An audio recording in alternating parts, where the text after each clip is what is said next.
I'm Jim Collison, live from the Gallup campus here in Omaha, Nebraska. This is Gallup's Builder Talent Tuesday, Season 1, recorded on May 9th, 2017.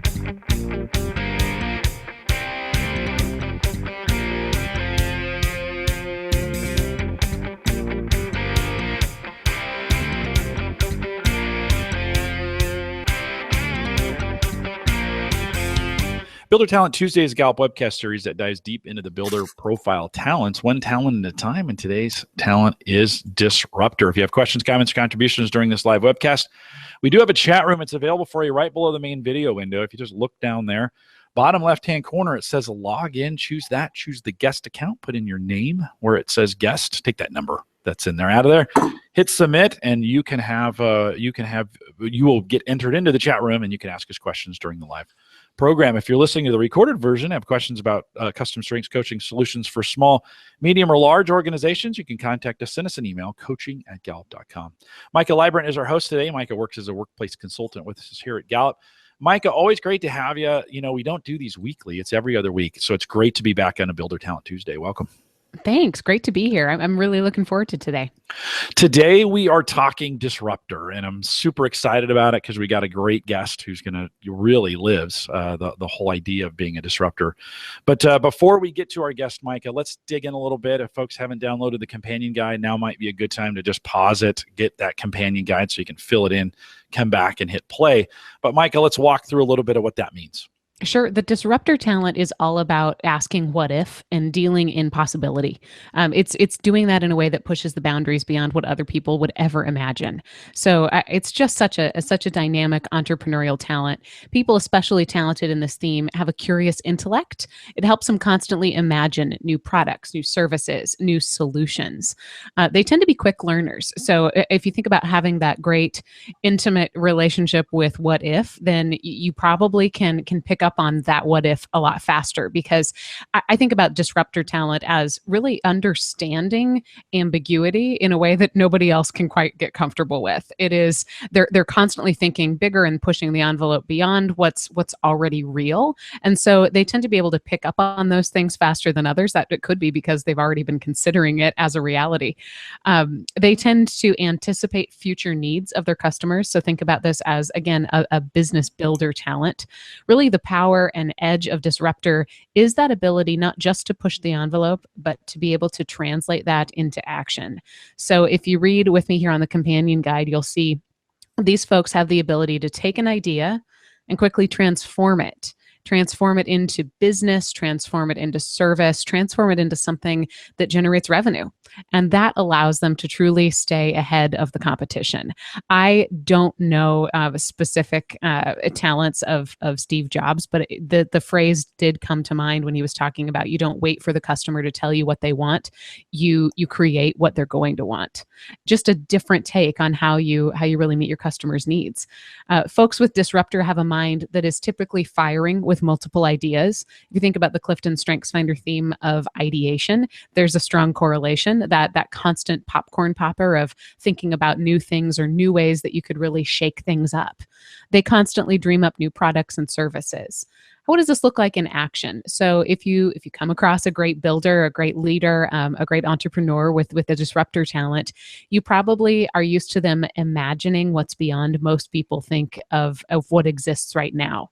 So I think they've got a more comfortable understanding of what doesn't yet exist, whereas people without disruptor tend to start from ideas of what's currently broken or start from ideas of, hey, what are my customers saying?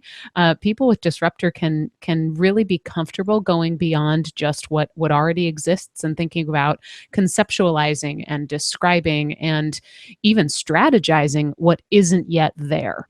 So you might see them exploring options just as they would be exploring reality, constantly dreaming up new products, new services, new solutions. I've mentioned that before, but I think about that specifically as an offering. What are the solutions that you offer in your business, and how can you go about it in a new and different way?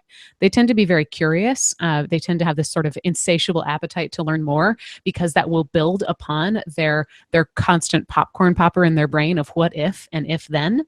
They don't just disrupt the immediate, but I think many cases, folks with high disruptor can disrupt entire industries, not just their own team, not just their own organization.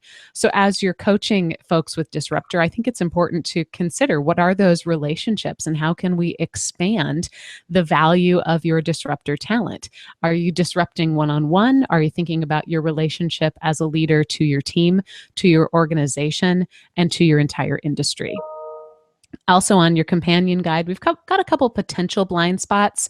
I would encourage you as you're filling this out to leave some blank space for yourself to make some great discoveries on your own. But I'll give you just two potential blind spots. And then of course, things that we might think about as investment opportunities to avoid those blind spots.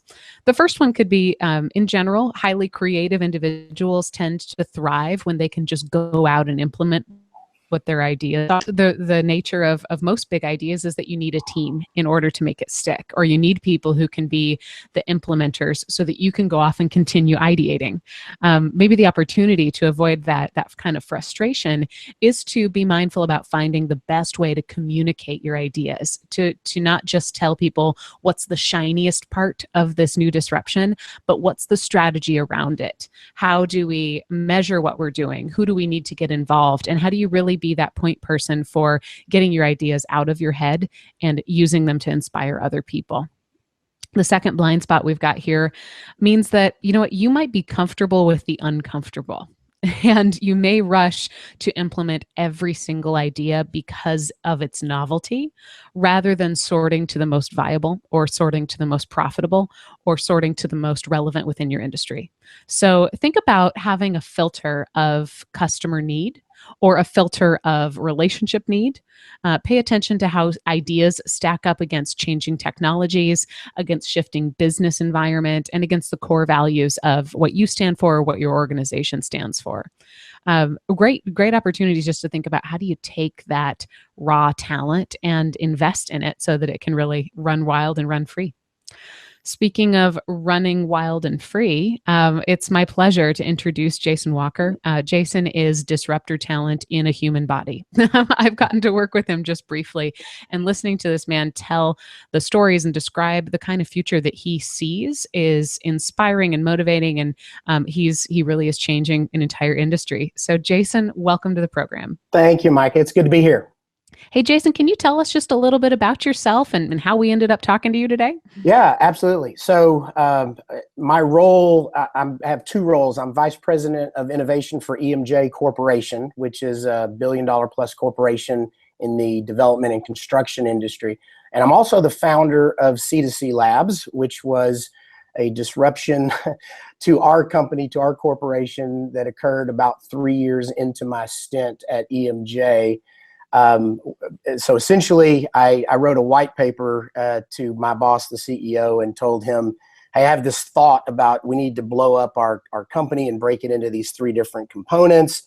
And anyway, he studied it for about 60 days and came back and said, okay, I got a twist on your idea, but what I want you to do is to go and start the first ever innovation hub in a construction company. So that is how C2C Labs came to be found. And in the process of doing so, created a software technology to really take innovation and startups from concept to completion. So we have trademarked that C2C, the letter C, the number 2, and the letter C. And in the course of doing that, I had figured out, the 3 legs of the classic stool are people, process, and technology. So we had the process after about a year of time invested in really figuring out a detailed process from concept to completion. Then we turned that into a SaaS software platform. So the piece I was missing was the people science component. And I literally just stumbled into an old relationship I had with Gallup and have been a passionate CliftonStrengths Finders proponent since the early 2000s. And I just stumbled on to the fact that you guys were now focused on entrepreneurship and this builder talent. And when I did, it was like a marriage made in heaven. And so working with Joe Daly, it's just and Todd, it's just been a great partnership. That's wonderful. So tell us a little bit about disruptor. The word, at first when I heard it, thought, why would anyone want to claim that? That sounds sort of aggressive and scary, but what does disruptor mean for you? Well, so, I think the best idea behind disruptor is it's applied innovation. It's not just, it's not just ideas, but it is futuristic, game-changing ideas that are applied in the real world to make real change that is measurable. And then I guess my own what it means to me personally, I'd say this is kind of the Jason Walker version of disruption. It comes out as unrelenting value creation. I have this outward orientation, whether it's at church, as a leader of our church, whether it's working with kids, whether it's in my career, job. I am always looking for the community involved. How can they receive the highest possible value from any product, any service, any situation? And so it's just, and the unrelenting part of that value creation equation is what disruptors do is very hard for the rest of the world to understand, and then it's very, very hard for the world to accept. And so the unrelenting is necessary if you're going to apply innovation in a way that does make real, lasting, and sustainable change. It's not an easy thing. It's a path that all disruptors would understand what I'm talking about, but it is an uphill climb. You're constantly pushing a rope uphill is what it often feels like. What keeps you climbing? For me personally, it is positivity is high for me.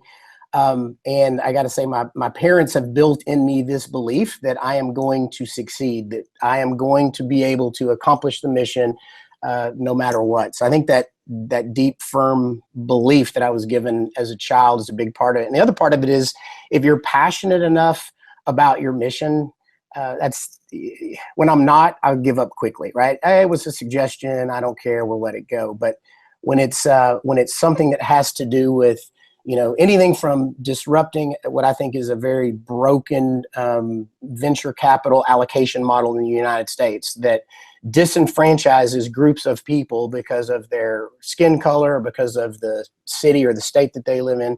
Those kinds of things come from a very deep, passionate place with me. And so it's that passion, I think, that helps me to be unrelenting.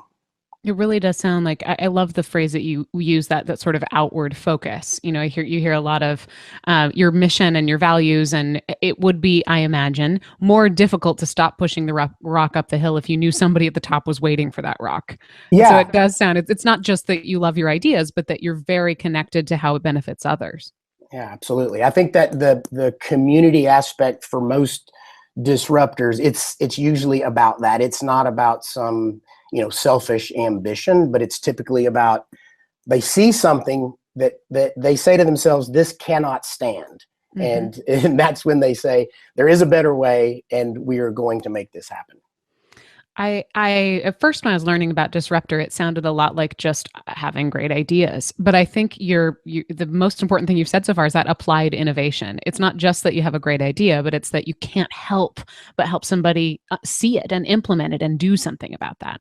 Yes. Have you ever, has that ever been a problem? Have you ever had an idea that you couldn't implement?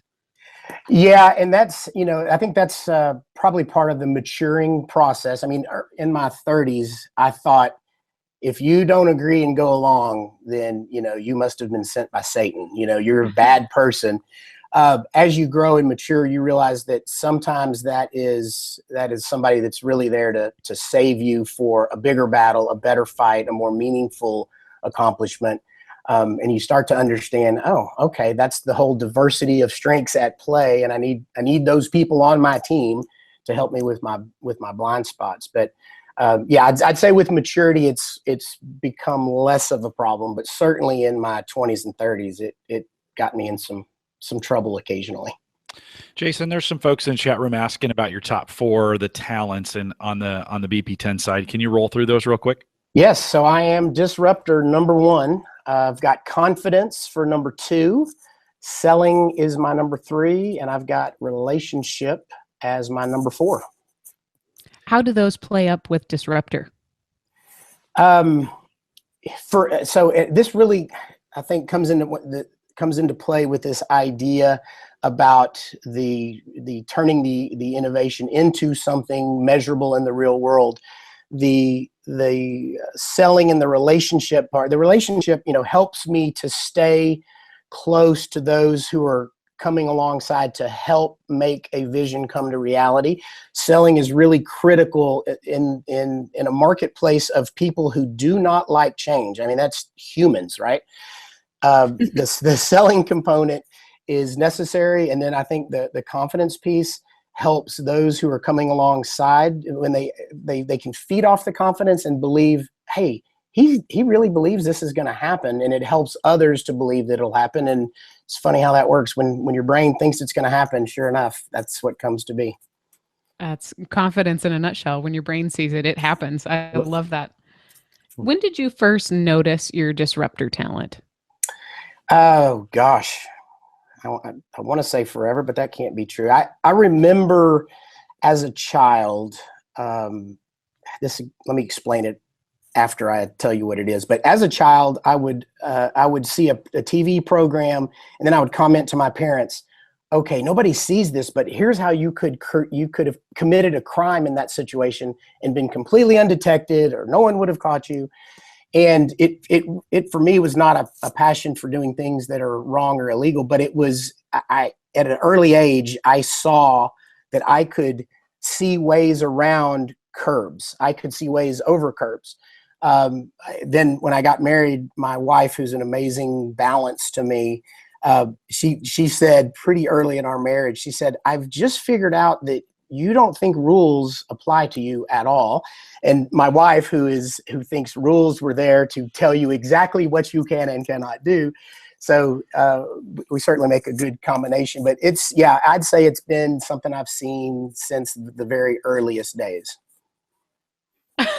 So how do you feel about rules? If they're not what's there to apply to you, what are they? Okay, yeah. So the truth is, I've got belief is number 8 in my top 10.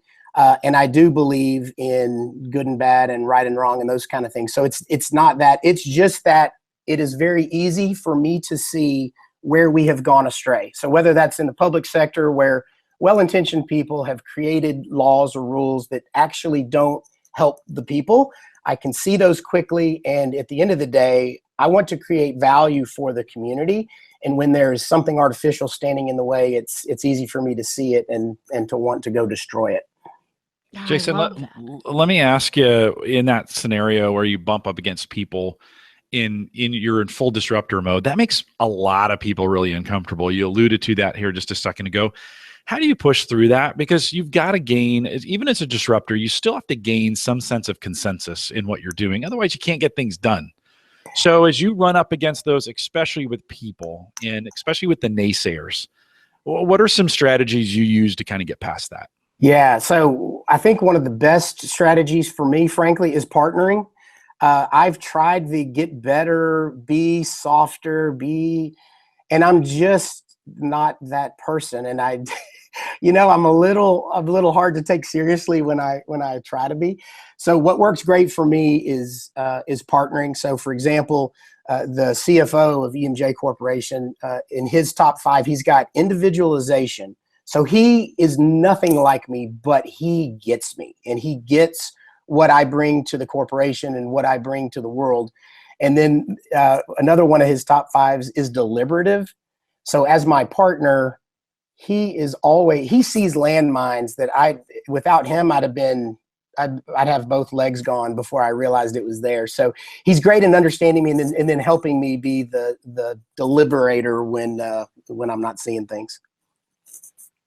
That's excellent. I'm curious just about partnership. Are there habits that you two have established that really let you run free on your disruptor talent? Yeah, and I would say that's literally a work in process for us. Still trying to tweak that and understand. But I'd say what we have is a cadence, and the cadence allows me. I don't do well with micromanagement. I don't think most disruptors really do, because it's a it's a divergent thinking exercise that lets you unleash the power of that talent theme. And so to be under a lid or any kind of micromanagement structure kills the spirit of the very thing you're trying to do. But I'd say a cadence that allows both the freedom, and then it allows the check-in where he can say, hey, I have seen a couple of things. There's a couple of things coming, and they're not the kind of things you like to worry about. So let me take care of these things coming up, but just be aware of it, and I'll touch base with you to make sure that you're going around the roadblocks and getting to your destination. That's been a big part of that specific partnership. It sounds like a lot of good open communication.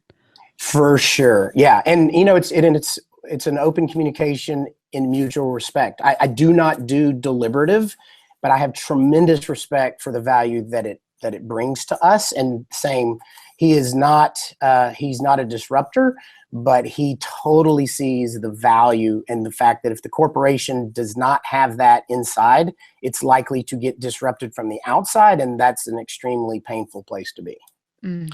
Jason, you've done work both in corporate disruption and now some in public disruption and working with public units, cities, and some of those kinds of things.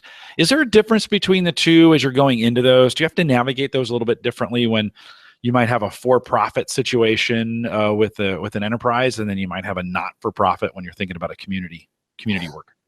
Yeah. Oh, wow. So I love the question.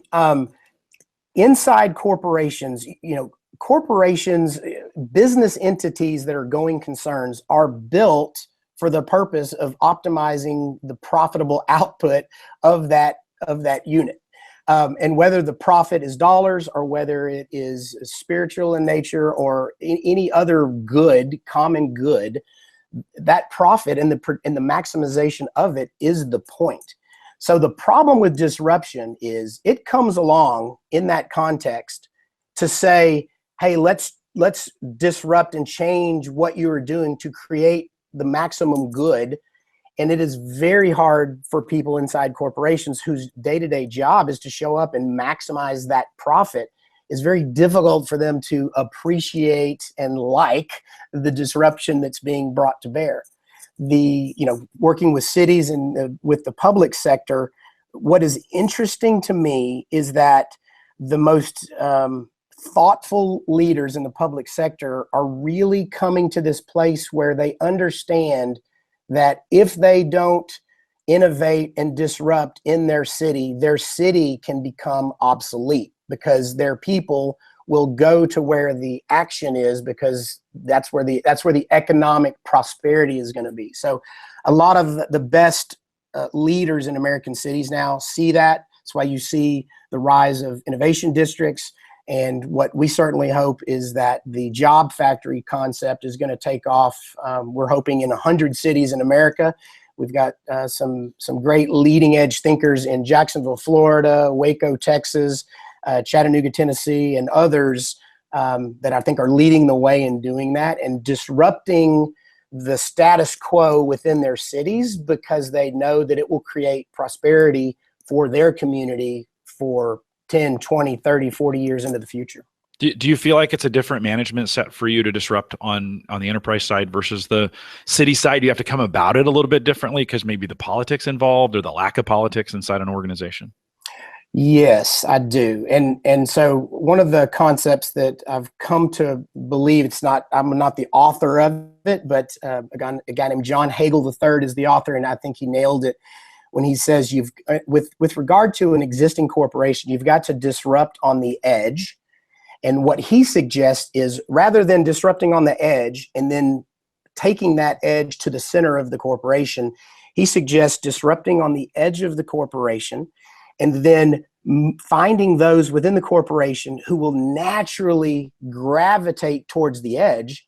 And he says eventually what happens is the edge becomes the new center rather than moving the edge to an existing center. So we are trying those kinds of things now and already seeing early returns on that within a corporation.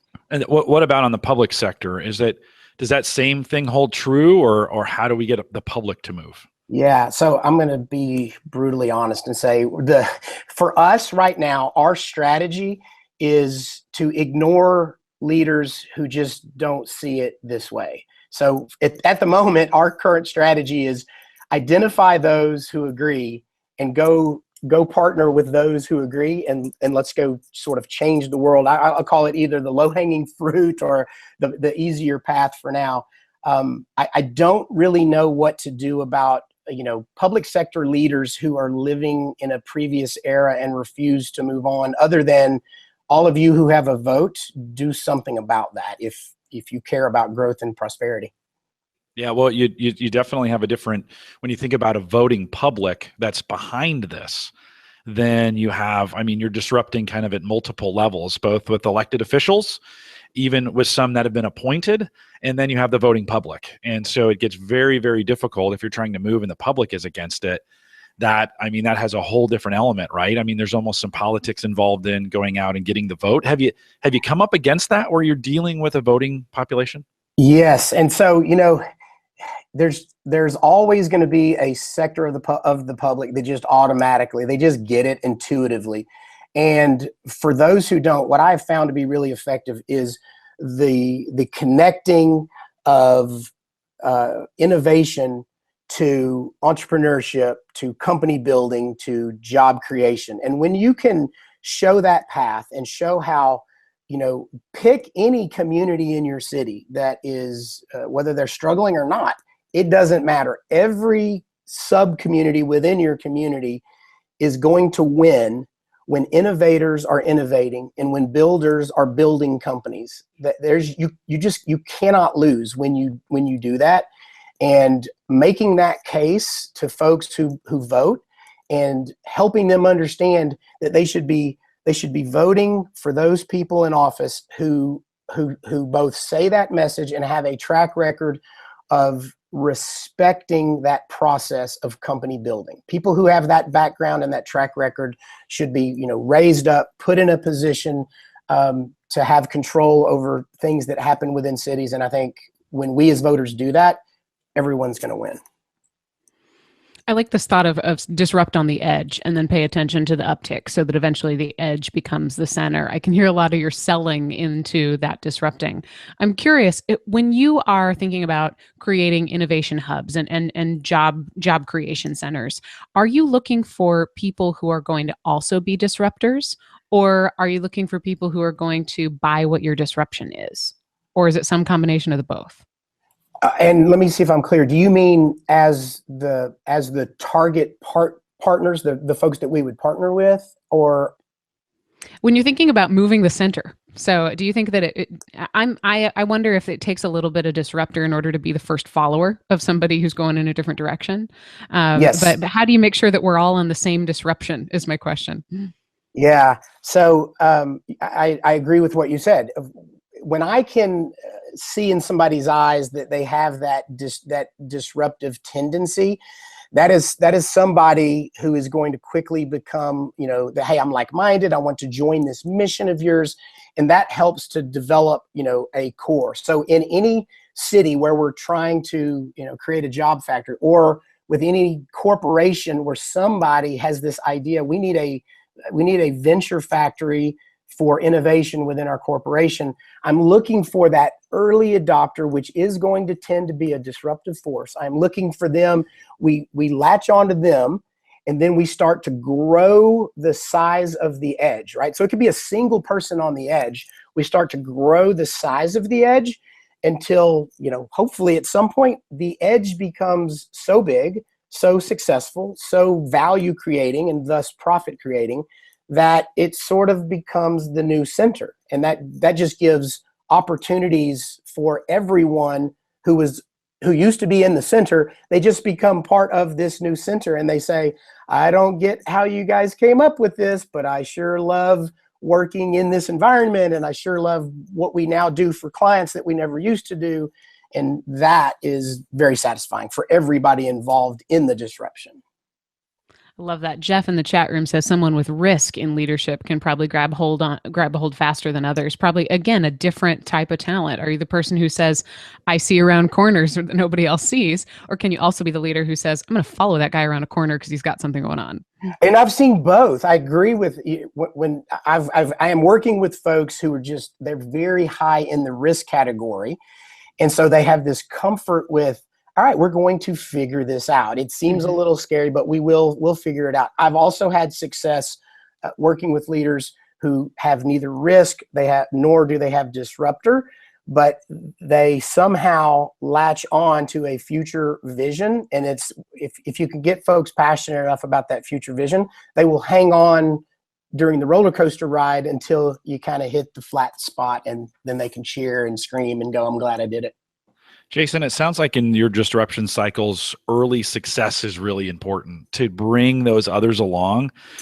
Are there any strategies do you concentrate on that? In other words, when you're going in, realizing, hey, we might get one shot at this, it needs to be the best shot possible. Can you talk a little bit about that?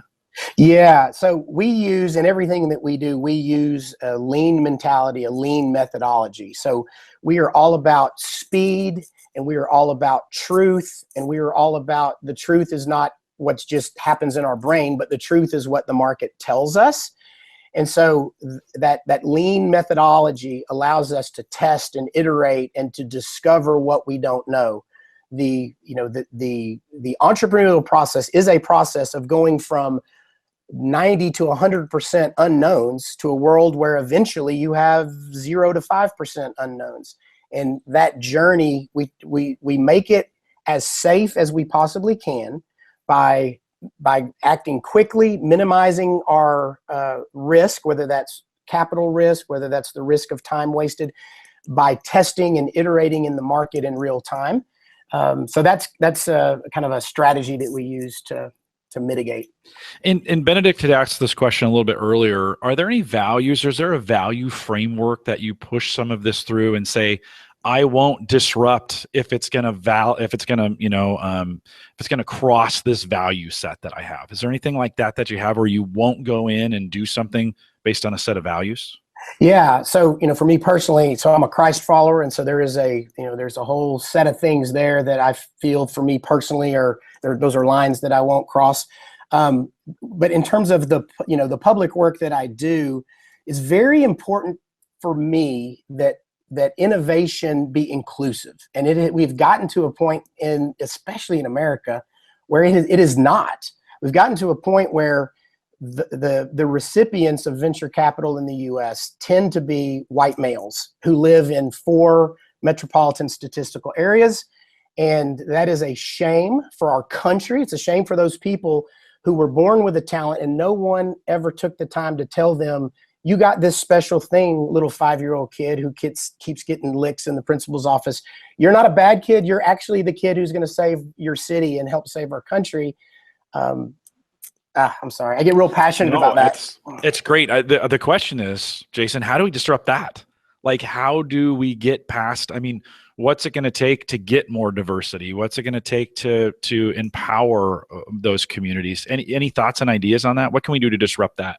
Well, I think, Gallup and C2C Labs, we're doing all that we can, with our focus on these job factories, where the intent is to go into cities, start identifying kids as young as kindergarten, all the way through college, as well as adults all the way through 100 plus. If you're 105 and you have ideas and you have talent themes, we want to find you, and we want to plug you in and get you going. So it's creating that ecosystem in cities for us where we identify who you are, what is your talent theme, especially catch them young. And then we've got, as we build these ecosystems, we're going to build out things like Lemonade Day, which allows kids from kindergarten to 5th grade to have 30 days a year where they focus on entrepreneurism and building a lemonade stand.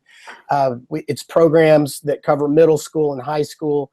And what we really want to be doing is grabbing kids around the 7th grade and saying, hey, you have this builder talent. So you need to start thinking about, instead of being an NFL star, an NBA star, whatever, we need you to start thinking about being a star who builds businesses.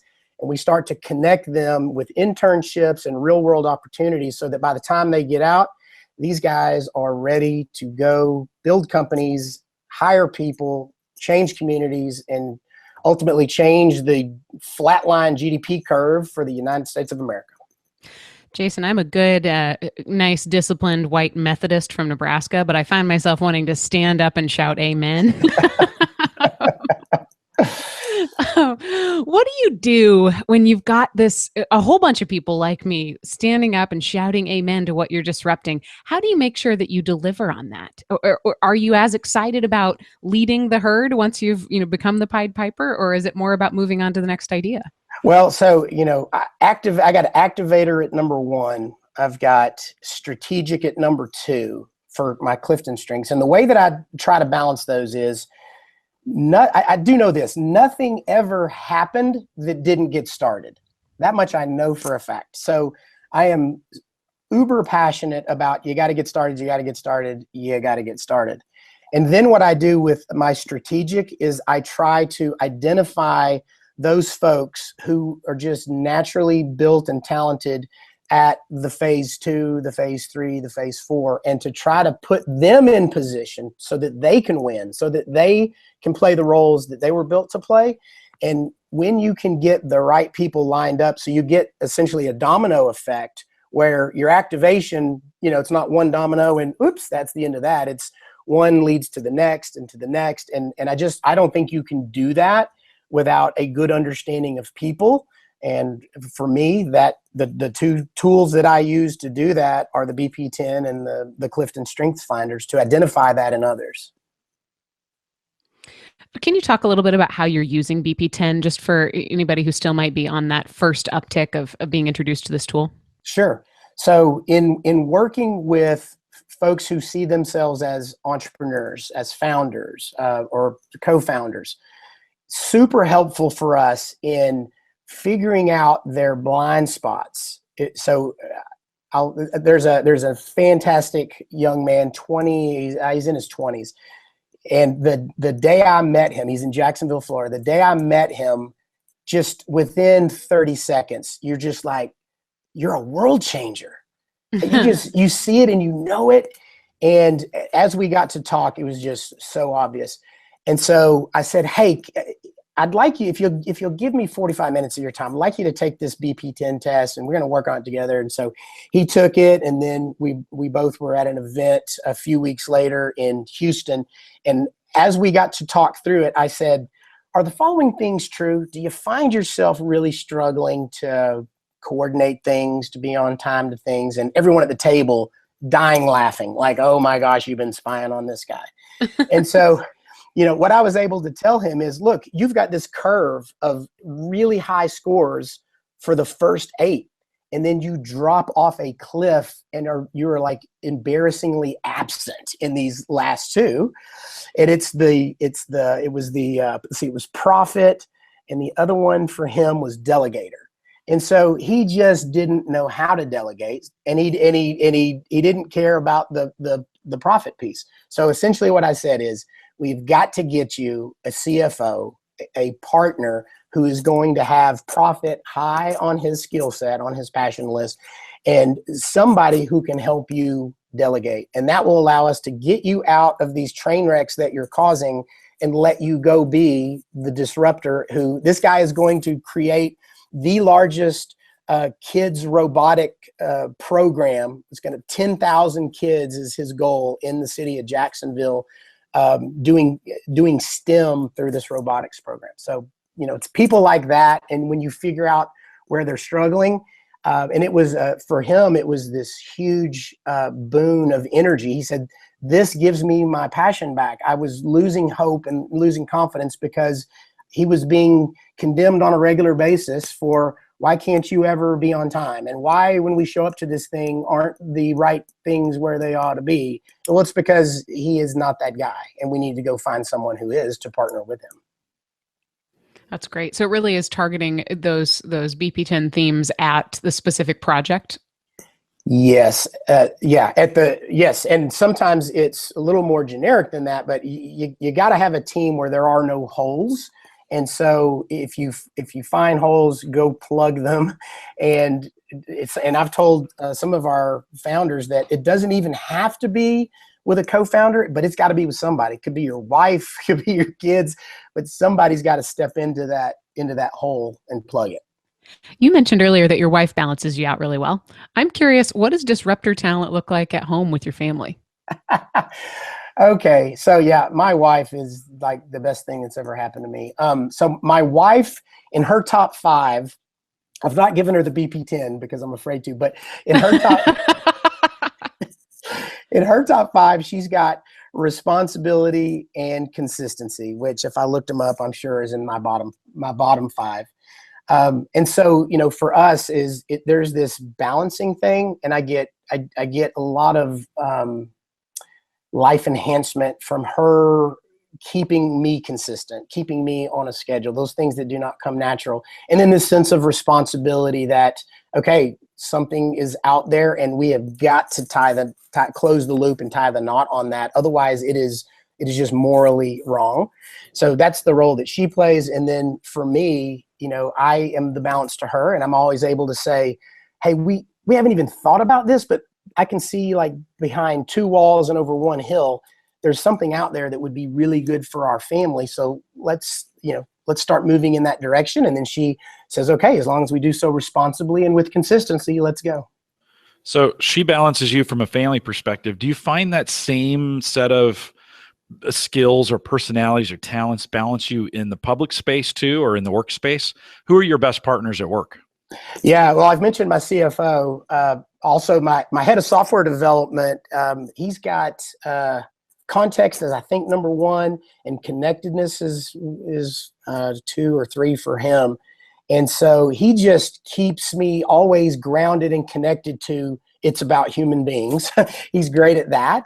And then the context. He's so good at. I sometimes, because I'm intuitive, I'll make assumptions, and he's busy gathering context, and he can say, it turns out it's not quite what you thought, and here's some more data. So that's a great partnership for me as well. It doesn't seem like disruptors can fail in some regards, because you just move on to the next thing. But what does failure look like?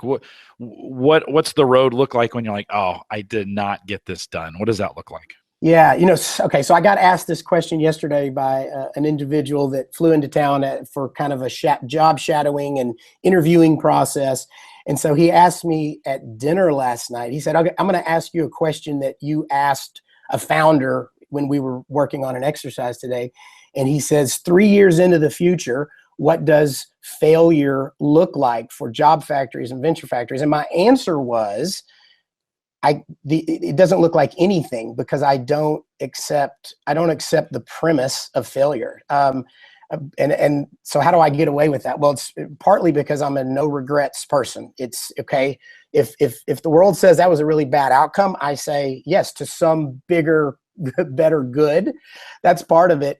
And the other part of it is, I think really good disruptors that are good and strategic and good in activator can salvage a win. If it's not the grand slam home run they envisioned and hoped for, they're going to find themselves on first base smiling that, well, it was crazy hard, but we got to first base, and that is good for someone. That did good for somebody involved. Yeah, it sounds like a lot of perspective to me. In other words, going in, well, and you mentioned you're very agile in what you're doing. And I think agility allows you the ability to fail in smaller increments earlier and move on to success towards the end. So you see those dangers instead of pushing all the way down and having a massive blowout. You might have some little dings along the way. That I always say it's like tapping on the side of the rails, right? You're tapping the project along, keeping it on the rails, little bits at a time. It sounds like you're massaging a lot of the projects that you do that way to just kind of see those failures early. Is that an accurate description? Would you agree? Yeah, totally. That's that lean mentality, the lean methodology that says, if the market or reality tells you that you're wrong, love that. Love the feedback, appreciate it, and pivot. And I think that's another aspect of why good disruptors are, quote, always successful. It's because they accept the many failures, MINI, every minute of every day, which allows them, they will hit what is true and right and good because they accepted sort of course correction like every step along the way. Yeah. There is a strong correlation between strategic and delegator, or excuse me, disruptor. And I think that perhaps a lot of what's been consistent about our conversation today, Jason, is your ability to see things as part of something else. That what if and if then, maybe a failure is just part of a flow chart that sends you in a different direction. And that sounds a lot like the sort of contingency and options thinking within strategic. So it's part of something bigger. It's fantastic. Jason, if you were going to advise, in fact, this is just perfect. I was going to ask you this anyway, but guest 6-4 in the chat room says, I'm just learning that I have disruptor as my number one and what it actually means. How do I unlock my potential? What would you suggest? So what have you learned, Jason, about disruptor that has helped you get better at it? Well, so I'm going to tell you, maybe this is going to go to blind spots in a way. I have realized that I have the negative sides of disruption that have caused me to really up my game to overcome those. And I've mentioned that partnerships is a big part of that.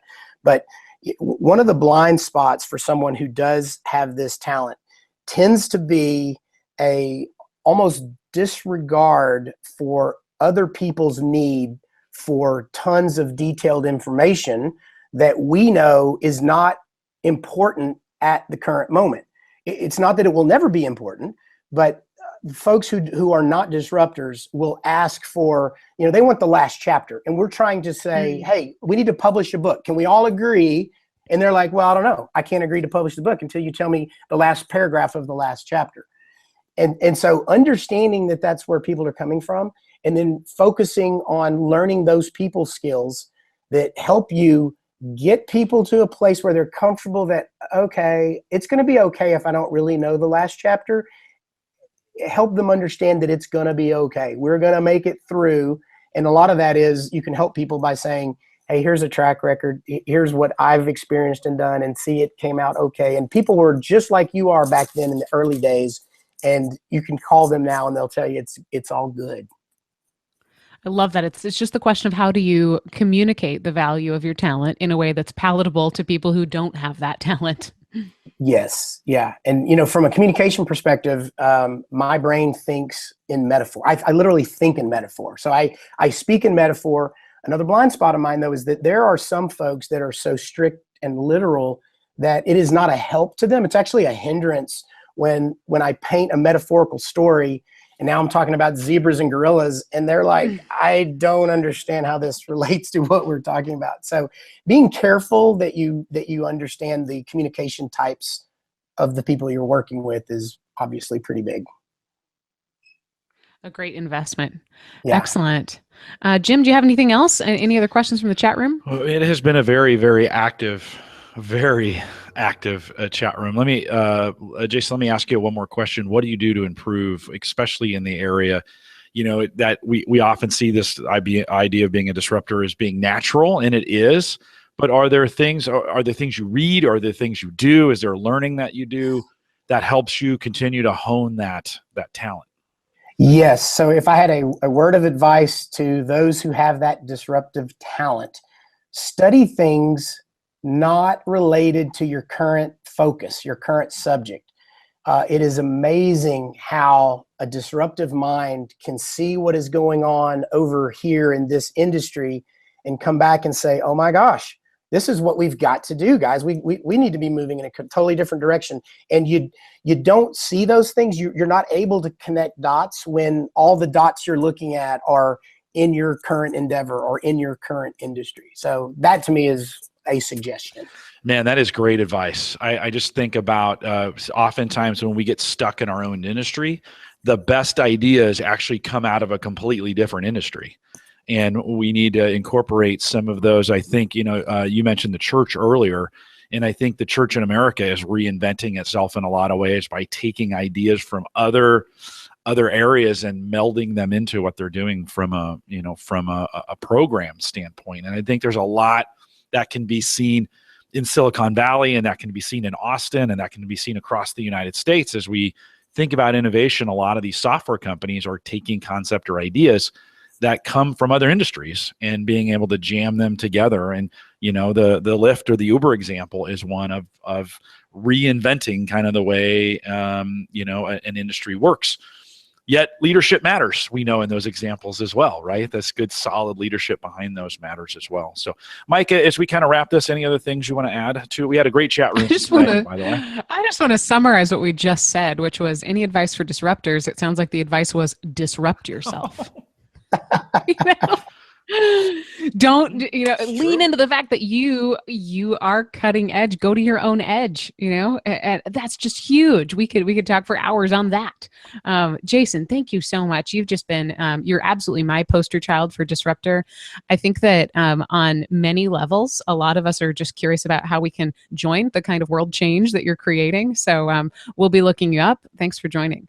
Disruptor it's just such a beautiful, I think, gift to the world, and your external values coded COATED, like just dripping in value version of Disruptor is something that we could all use a little bit more of. Thank you. Appreciate it. Yeah, Jason, thanks for being on. Hang tight for 1 second. I think my favorite example is that on the edge. And oftentimes we think we have to create change on the edge and bring it to the center instead of bringing the center back out to the edge once we've created that. And it's just a great metaphor as we kind of think about our roles out there as a disruptor and the kind of things we're doing. So Jason, hang on tight for 1 second. And we thank you for coming. We'll remind everyone to take advantage of all the resources we have available at the Gallup Strength Center, just gallupstrengthcenter.com.